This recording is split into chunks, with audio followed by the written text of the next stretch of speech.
ကိလေသာဖြစ်ပုံပေပုံတပ်ပုံချုပ်ပုံလေးတွေဟောကြလို့ကိလေသာတော့ရှိပြီအခုတရားဓမ္မတွေ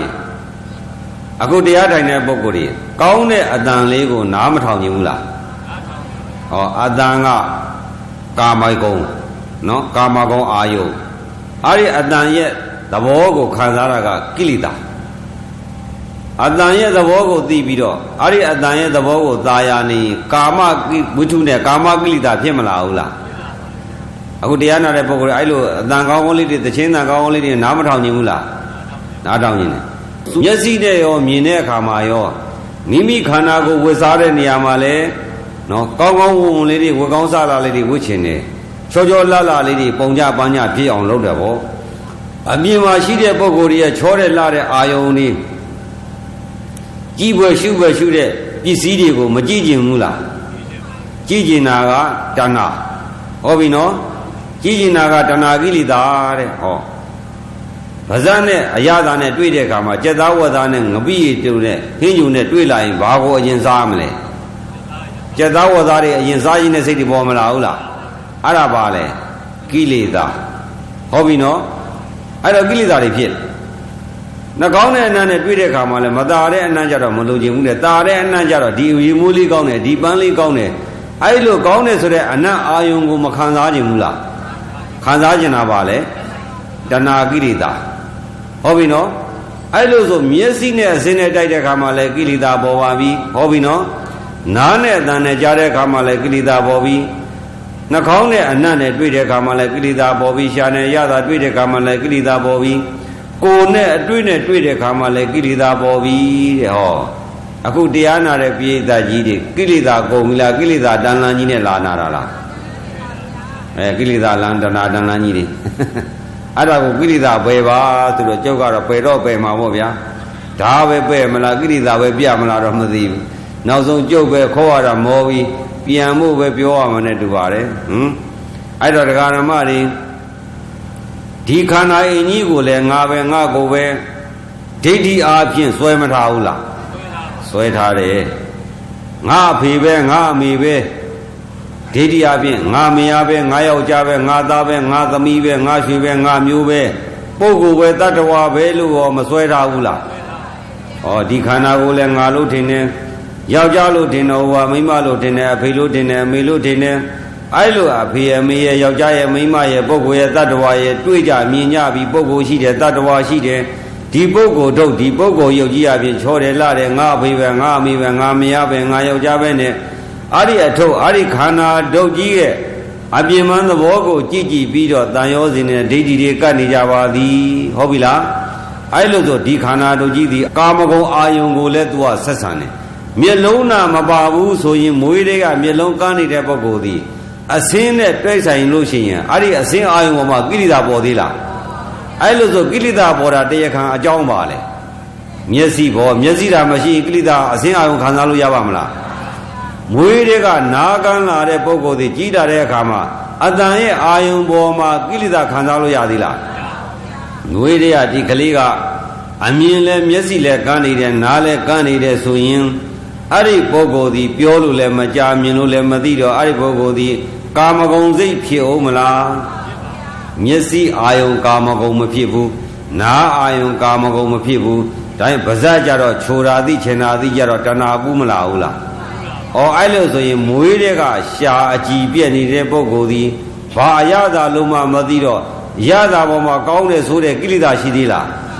ဩအဲ့လိုဆိုရင်ကိလေသာဖြစ်တဲ့အကြောင်းတွေပေါ်လာပြီးဈေးတွေထုတ်ပြီးဟောပြီလား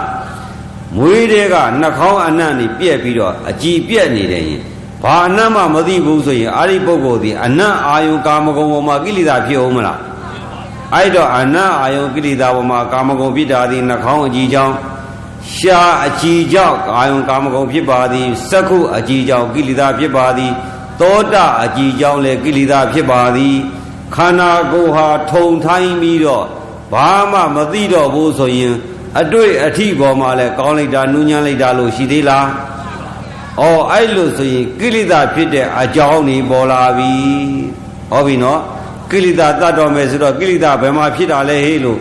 ဘယ်နေရာမှာမီးတောင်လဲလောင်တဲ့နေရာမီးသားမှမီးတတ်လို့ရမှာပေါ့ မိလောင်နာကတခြားမိသားတာကတခြားဖြစ်နေလို့ရပါမလားဟောအဲ့လိုဆိုရင်ကိလေသာဖြစ်တဲ့အကြောင်း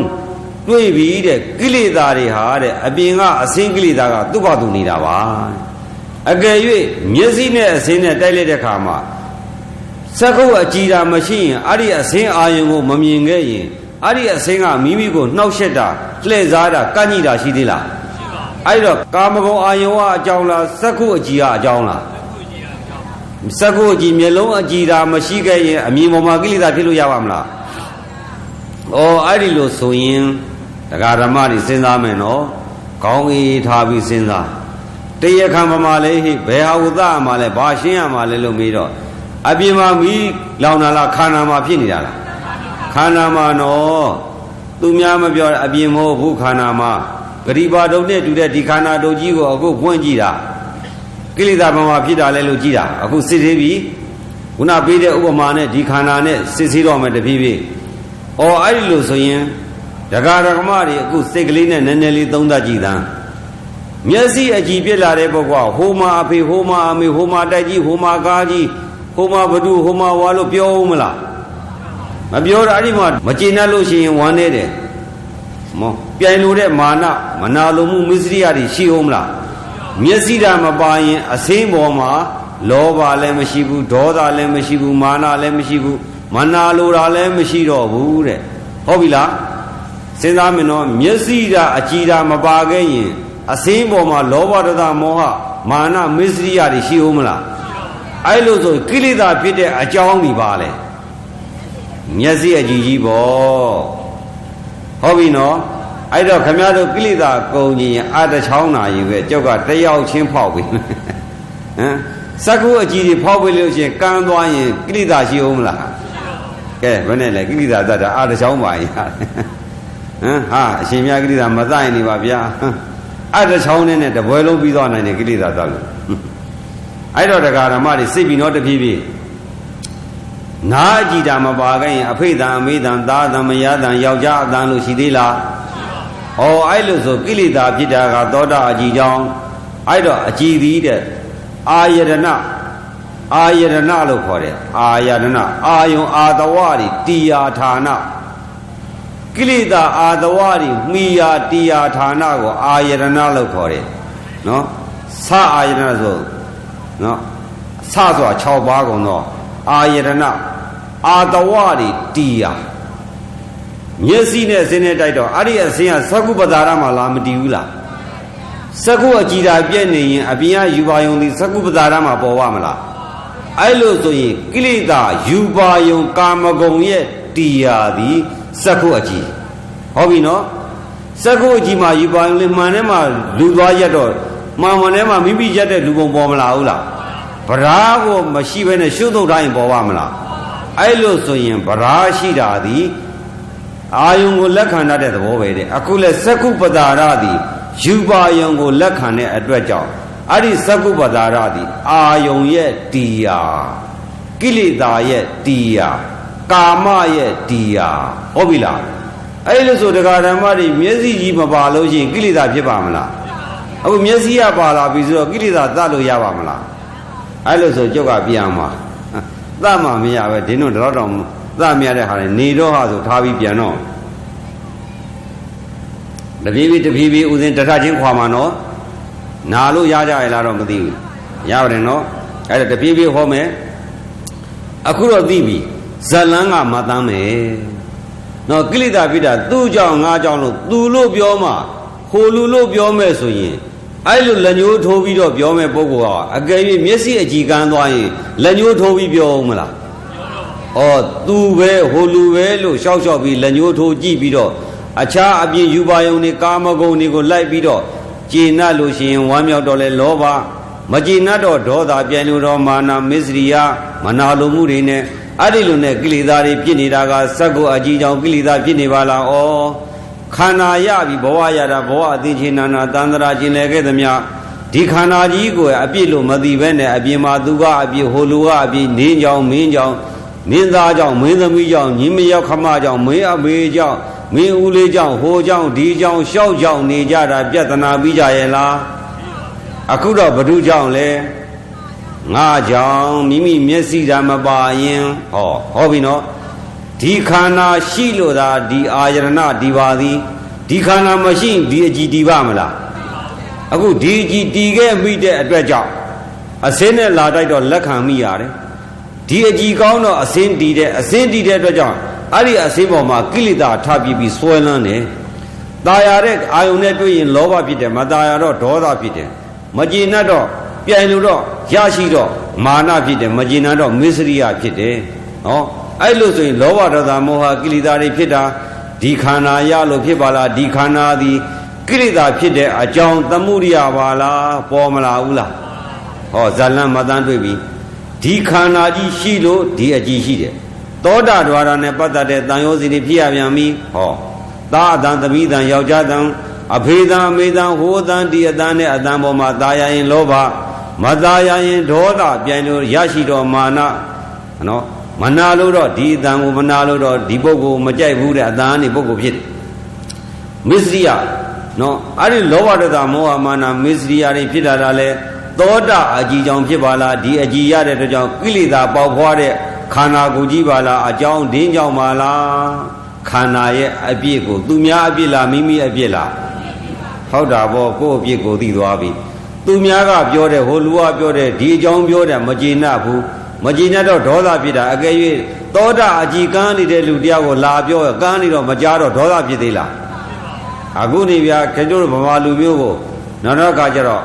အီတလီလူမျိုးကလာဆဲတယ်သိသလားအီတလီလူမျိုးကိုကျုပ်တို့ဗမာလူမျိုးကဆဲတော့သိသလားကြားတော့ကြားတယ်မသိပြန်တော့လေအဲ့ဒါကျတော့လေကိလေသာမဖြစ်ပြန်ဘူးလေဗျာဟုတ်ပြီနော်အဲ့လိုဆိုရင်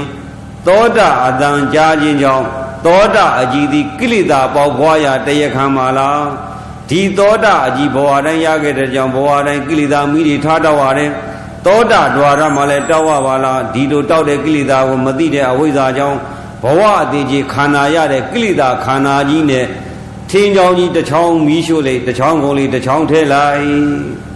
ဒကာဓမ္မတွေအာရိဥပမာပေးတာဘာလို့လဲဆိုတော့ခန္ဓာတစ်ထုပ်တည်သွားပြန်ပြီတည်သွားတော့ပြီးသလားနောက်တစ်ချောင်းဆိုတဲ့နောက်ဘဝဆိုတဲ့နောက်ခန္ဓာတစ်ထုပ်ပြန်မရဘူးလားဘာနဲ့တူလဲဆိုတော့ထင်းထိုးတယ်ပေါ့တစ်ချောင်းချင်းမီးထိုးတယ်ရှေ့ကထင်းတစ်ချောင်းကုန်တော့ပဲဆိုနောက်ကထင်းတစ်ချောင်းကတိတ်ထားပြီနော်ရှေ့ကထင်းချောင်းလဲကုန်နောက်ကထင်းချောင်းမီးဆွဲမသွားဘူးလား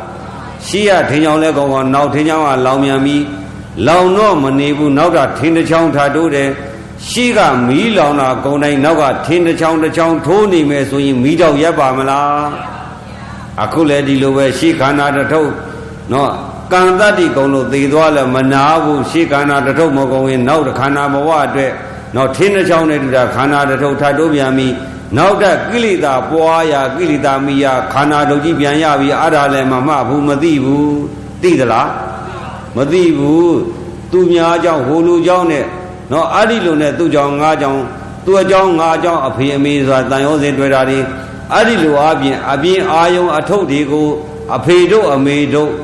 ခန္ဓာဒုတ်ကြီးကိုဂတိပါဒုတ်ကြီးလို့ကြည်ပြီးတော့အနစ်ရှိတယ်ထင်ပြီးတော့နေခဲ့တာဘဝအသေးချေများလာပါပြီသဘောပေါ်မလားဘူးလားနှာခေါင်းနဲ့အနံ့နဲ့ရတဲ့အခါမှာလဲအဲ့ဒီအနံ့အာယုံကာမဂုဏ်ကိုတက်နေတဲ့ပြန်ပြီးနာအကြည်မပါလို့ရှိရင်အနံ့အာယုံကာမဂုဏ်တည်အောင်မလားမကောင်းတဲ့အနံ့နဲ့တွေ့တော့ဒေါသဖြစ်ပြီးကောင်းတဲ့အနံ့နဲ့တွေ့တော့လောဘဖြစ်ပြီးအဲ့ဒီအနံ့အာယုံကာမဂုဏ်ရတော့မာနတက်ပြီးငါကရင်မွေးတပလင်သိန်း30တဲ့ဟောအလွန်မွေးတဲ့တန်မိုးကြီးတဲ့ပဲရိကလာတဲ့ရေမွေးတပလင်သိန်း30ဆိုတဲ့အနံ့အာယုံကာမဂုဏ်ကိုသိန်း30ပေးထားတော့ငါမှစွမ်းနိုင်တယ်ဆိုမာနတက်မလာဘူးလားအဲ့ဒီပုဂ္ဂိုလ်အခြားသူတွေကပြိုင်လို့တော့လေအပြန်ရပါပြီမနာလို့တော့မစ္စရိယဖြစ်လာပြန်ပြီအဲ့လိုဆိုရင်